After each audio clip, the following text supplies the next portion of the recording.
The music didn't fade out, it died mid-note, strangled into silence so suddenly that laughter froze in people's mouths. At the exact same second, every porch light on Holly Ridge Lane snapped off, plunging the street into a darkness that felt intentional. That was when I knew something was wrong. For a heartbeat, no one moved. 30 neighbors stood scattered through our living room, red cups hovering, half-smiles unfinished. Snow drifted past the windows in slow, graceful sheets, glowing faintly under distant street lamps that suddenly felt too far away to help us. Did we just lose power? Aaron asked from across the room. Before I could answer, there was a knock at the door. Not friendly. Not neighborly. 3 sharp raps, evenly spaced, like someone counting down. I opened the door, and Linda Grayson was standing on my porch. She was exactly where she wanted to be, centered, upright, composed. A charcoal gray wool coat wrapped tightly around her, clipboard pressed flat against her chest like a shield. Snow clung to the edges of her boots, but not a single strand of her hair was out of place. Her lipstick was perfect. Her expression was not. Behind her, parked at the curb, a black SUV idled with its headlights dimmed. The engine hummed softly, patiently, as if it expected things to escalate. "Good evening," Linda said, already scribbling something down. "This gathering is in violation of HOA bylaws." Her voice was calm, almost bored, the way someone sounds when they know they have the upper hand. "Linda, it's Christmas," I said. "We're just having neighbors over." She flipped the clipboard toward me without looking up. A paragraph was highlighted in angry yellow. Section 8.3. Unauthorized events exceeding 15 residents. Amplified music. Exterior lighting variance. "I filed for a permit," I said. She finally looked up then, eyes cold and steady. "No, you didn't." Behind me, the room buzzed with confusion. Someone let out a short, disbelieving laugh. Another voice whispered, "Is she serious?" Aaron stepped closer to my side. "The kids are inside. Can we talk about this tomorrow?" Linda's gaze slid past us, scanning the living room like a crime scene. The Christmas tree. The string lights. The neighbors. The warmth. "Rules don't take holidays," she said. That's when I noticed the red light. Across the street, mounted where the old Johnson's floodlight used to be, a tiny red dot blinked once. A camera lens. Watching us. "You cut our power," I said quietly. Linda's pen paused for the first time. "That's a serious accusation," she replied. "Then answer the question." She smiled, thin and deliberate. "This event must end immediately. Failure to comply will result in fines." "How much?" someone behind me asked. Linda wrote again. "That depends on cooperation." The temperature in the room dropped. Jackets were pulled from chairs. Conversations died mid-sentence. People avoided eye contact, suddenly eager to leave, as if joy itself had become a liability. Carl, my neighbor from 3 houses down, shook his head as he passed me. "This is insane," he muttered. Linda added another line to her clipboard. One by one, the guests filtered out into the snow, apologizing to us like we were the ones at fault. The house emptied quickly, the silence stretching wider with every closing coat zipper. When the last door shut, Linda lingered. She stepped closer, lowering her voice. "This neighborhood values order." "So do I," I said. "This isn't order. It's intimidation." Her eyes flicked briefly toward the camera across the street, then back to me. "Merry Christmas," she said. "Consider this a warning." She turned and walked toward the SUV. The engine revved slightly, eager. The vehicle pulled away without turning on its headlights. The porch lights stayed dark. I closed the door and leaned against it, suddenly aware of how quiet the house felt without people in it. "What just happened?" Aaron asked. I didn't answer right away. I walked to the window and stared out at the street. The snow kept falling, peaceful and indifferent. The red camera light across the road glowed steadily now, no longer hiding. This wasn't about noise, I finally said. Or permits. Then what was it about? I thought of Linda's calm voice. The timing. The SUV. The camera. Control, I said. Somewhere down the street, a breaker box clicked faintly, like something resetting. Normal life didn't end loudly. It ended with a knock on the door and the realization that someone had been watching us long before the party ever began. The fines appeared in our HOA account before the sun came up. I hadn't even finished my first cup of coffee when Erin called my name from the kitchen, her voice tight in a way that meant bad news. I stepped over, still half asleep, and saw the screen of her phone turn toward me. Total due, $5,000. The breakdown underneath was neat and impersonal. Unauthorized gathering. Electrical interference. Community disruption. Electrical interference.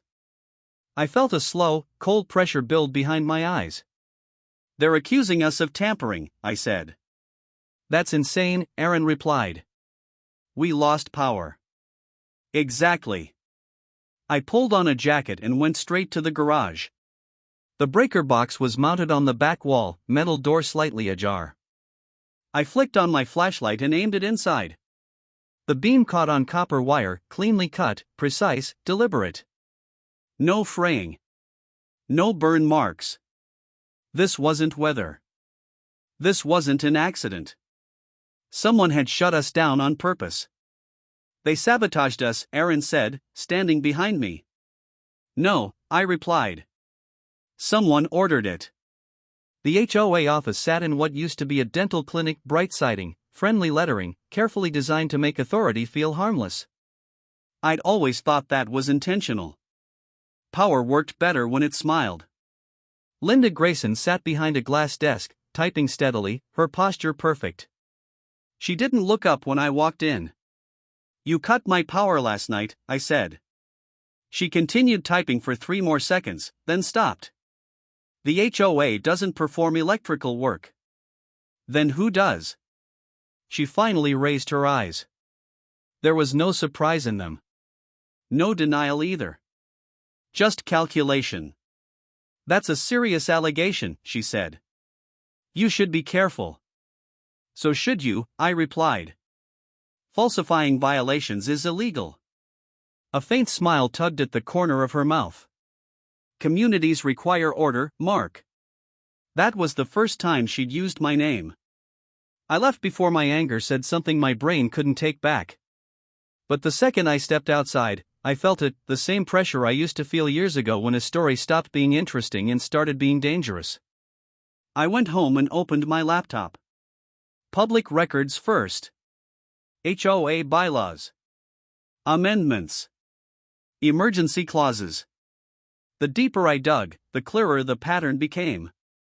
Over the past 2 years, the rules had changed quietly, always during meetings with minimal attendance. Powers consolidated.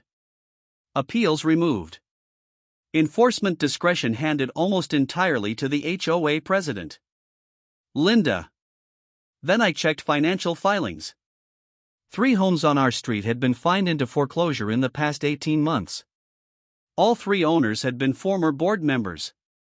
All 3 properties were sold below market value to limited liability companies with generic names and no public faces. That wasn't coincidence. That was cleanup. I drove to one of the houses later that afternoon. An older woman answered the door, the chain still on even though it was midday.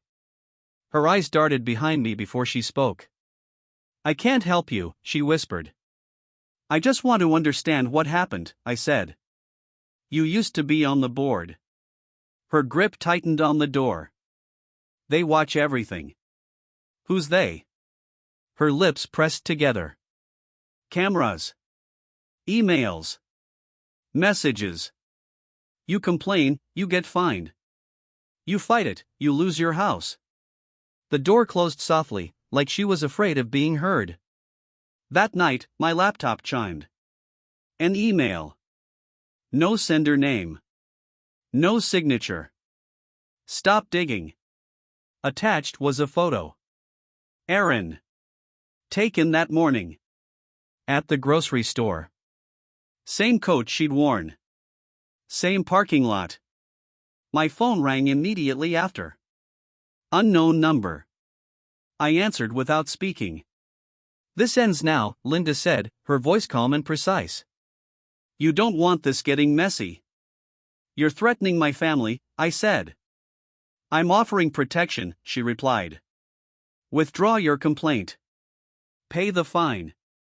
Life goes back to normal. Normal like the people who lost their homes? Silence, then a sigh. You're making this bigger than it needs to be. The call ended. I sat in the dark, staring at the photo on my screen. My hands were steady. My pulse was not. Erin came into the room. One look at my face and she knew. What did she do? I showed her the email. She followed me? Erin whispered. Yes, I said. And she wants us scared. I closed the laptop slowly. She picked the wrong person. Outside, across the street, the red camera light blinked once, then stayed on. The threat was no longer subtle. And neither was my resolve. The HOA's annual community meeting was scheduled for Thursday night at the high school auditorium, and by the time I arrived, the parking lot was already full. That alone told me something was different. Neighbors I barely recognized stood in clusters near the entrance, whispering, checking phones, scanning faces. Word had spread about the fines, the cameras, the foreclosures. People might tolerate rules, but they never tolerate fear once they realize they're not alone in it. Inside, the auditorium lights were too bright, flattening everything into sharp edges. Linda Grayson stood at the podium on stage, framed by an HOA banner that read "Preserving Our Values." She looked composed, confident, every inch the authority figure she'd trained herself to be. If you didn't know better, you'd think she was about to accept an award. I took a seat in the third row. The USB drive in my pocket felt heavier than it should have. Linda began exactly on time. She spoke about safety. About order. About how rules existed to protect everyone equally. Her voice was smooth, practiced, designed to calm. Heads nodded. Some people clapped. I watched her hands. They didn't shake. She moved through slides showing budgets, landscaping plans, community improvements. Carefully curated normalcy. A reminder of how much control she had. Then she opened the floor for questions. My heart kicked harder, but my mind stayed clear. This was the moment. I stood. My name is Mark, I said, my voice carrying farther than I expected. I live on Holly Ridge Lane. Linda's eyes locked onto mine instantly. A flicker passed through them, recognition, irritation, something sharper underneath. I'd like to ask about the emergency enforcement amendments passed last year, I continued. Specifically the removal of appeal rights for homeowners. The room shifted. Murmurs rippled outward. Linda smiled, but it didn't reach her eyes. That matter was settled in accordance with our bylaws. Was it? I asked. Because I don't remember the community voting on hidden surveillance. That did it. What surveillance? Someone called out. Linda's smile tightened.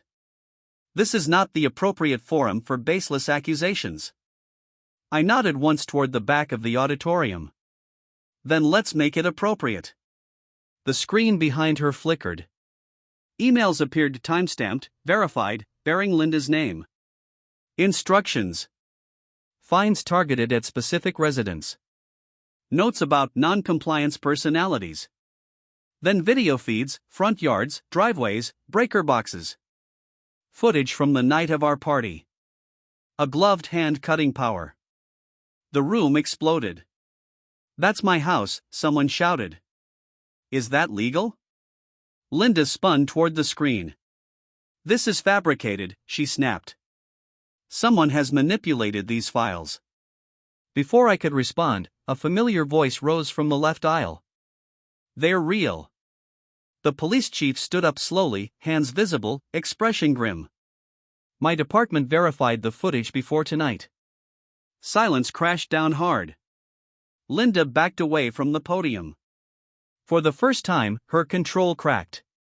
"You don't understand what you're interfering with," she said, voice sharp now, unmasked. "This neighborhood works because someone keeps it in line." "You destroyed lives," a woman yelled. "I protected property values," Linda shouted back. "I kept chaos out." She scanned the room wildly, looking for support. It wasn't there. "This isn't over," she said, stepping away from the stage. Then she ran. Gasps turned into shouting as she bolted down the aisle toward the exit. 2 security guards reacted late, scrambling after her.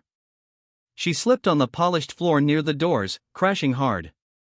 One guard tackled her as she tried to get back up, clipboard skidding across the tiles.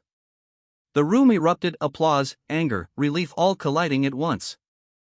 I stood there, heart pounding, watching as Linda was cuffed, her perfect composure shattered. She twisted her head toward me as they hauled her up, eyes blazing. "You think this ends with me?" she hissed. I didn't answer. Police moved through the crowd, collecting statements, calming people down. Neighbors hugged each other. Some cried. Others just stared, trying to process how close they'd come to losing everything without knowing why. Erin found me near the aisle. She wrapped her arms around me, holding on tight.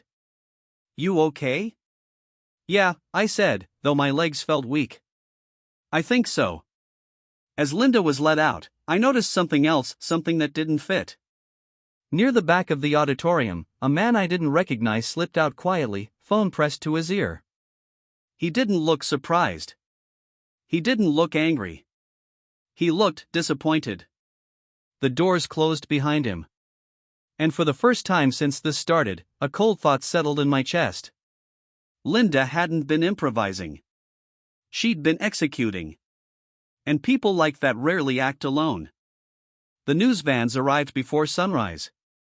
By the time I stepped outside the next morning, our quiet street looked like the scene of a small-scale invasion. Satellite dishes sprouted from vans parked along the curb.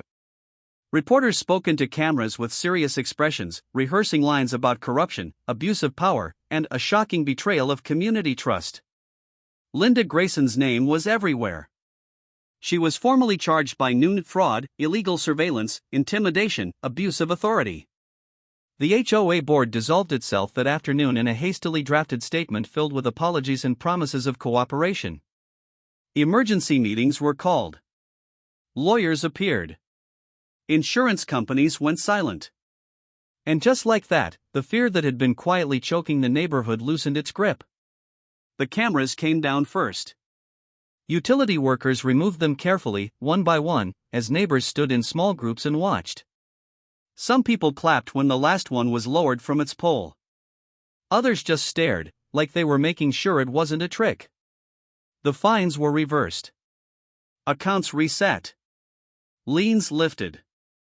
3 families who'd lost their homes were suddenly the center of legal negotiations, their cases reopened under public scrutiny. It felt like justice. But justice always arrives messier than you expect. On Christmas Eve, the neighborhood gathered again, this time by mutual agreement, no permits, no clipboards. Someone set up folding tables in the cul-de-sac. Kids ran between houses with glow sticks. Music played softly, not because we were afraid, but because no one needed it loud. Carl raised a glass of cheap champagne. "To surviving our own villain," he said. "And to never letting someone like that run our lives again." Laughter followed, lighter than it had been in weeks. Erin squeezed my hand. "You did good." I nodded, though a part of me didn't feel finished. Later that night, after the neighbors drifted home and the street fell quiet, I stepped outside alone. Snow fell steadily, erasing footprints almost as soon as they formed. For the first time in days, the darkness felt normal again. My phone vibrated. Unknown number. A single text message appeared. "You exposed the wrong person." Below it was an attachment. I hesitated before opening it. Financial records filled the screen, pages of transfers, shell companies, consulting fees disguised as community management services. The deeper I scrolled, the clearer the picture became. The LLCs that bought the foreclosed homes weren't random. They all traced back to a parent company I recognized immediately. National. Corporate. Powerful. Linda's name appeared, but only at the edges. Small payments. Performance bonuses. She hadn't been the architect. She'd been middle management. Another message came through. She kept the neighborhood profitable. You made it visible. I looked up instinctively, scanning the street. Houses sat dark and peaceful, Christmas lights glowing softly in windows. No red camera lights. No SUVs. Then I saw it. Far down the block, beyond the bend where the road dipped out of sight, a single red dot blinked once. Then it vanished. My phone buzzed again. No message this time. Just a missed call. I turned the phone face down and stood there, breath fogging in the cold air. The silence felt heavier now, loaded with meaning. Inside, Christmas music played softly. Aaron was laughing at something on TV.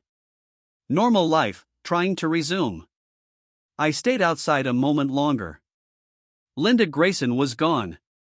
The HOA was gone. The neighborhood was free. But somewhere beyond our street, beyond our town, someone had been watching the whole thing unfold, not with panic or anger, but with interest. I went back inside and locked the door. Not because I was afraid. Because I finally understood the truth. This story didn't end with a villain being arrested. It ended with a door opening, one I hadn't known existed, into something much larger, much quieter, and far more patient than Linda Grayson ever was. And whoever stood on the other side now knew my name.